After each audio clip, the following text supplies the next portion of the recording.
Our focus asana this week is Tadasana, or mountain pose. We're going to begin with our foundation, which is the breath. When you breathe in mountain pose, you need to be breathing from your feet. So as you inhale all the way up, from the feet all the way up, and then you exhale back down into the feet. Okay?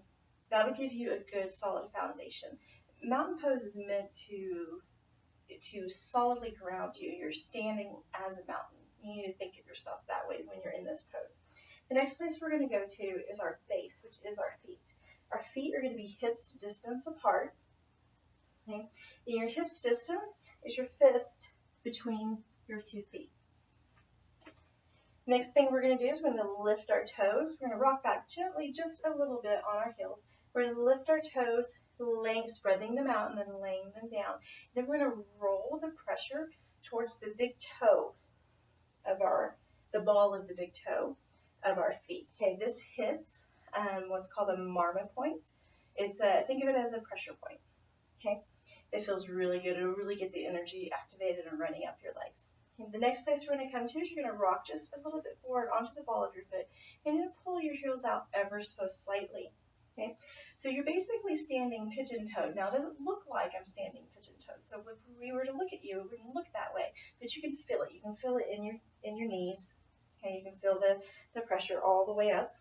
Okay, now you don't want to be uncomfortable. You're not twisting anything here. What you're doing is you're actually bringing yourself into alignment. That's where you're going there. So the next place we're going to come to is actually just the rest of the body. Now, I could sit here and I could go through and tell you what to do with your knees, what to do with your hips, and all this kind of stuff. But the fact is that if you'll just do one simple movement, okay, when you're here, once you've got your foundation and your base, okay, once you're here, if you'll just tilt your pelvis forward just a little bit, what happens is your knees automatically bend just a little bit, your shoulders automatically come back. Okay, so once again, this is me standing with my pelvis just wherever it normally would be, and then I tilt it forward, and you'll notice my knees automatically bent, my shoulders came back. If you feel like you need a little bit more opening in the shoulder, go ahead and roll. Okay, bring them up and then roll them down, and your hands are resting at your side. You're lifting through the occiput of your skull. Okay, so just think about just lifting straight up from here.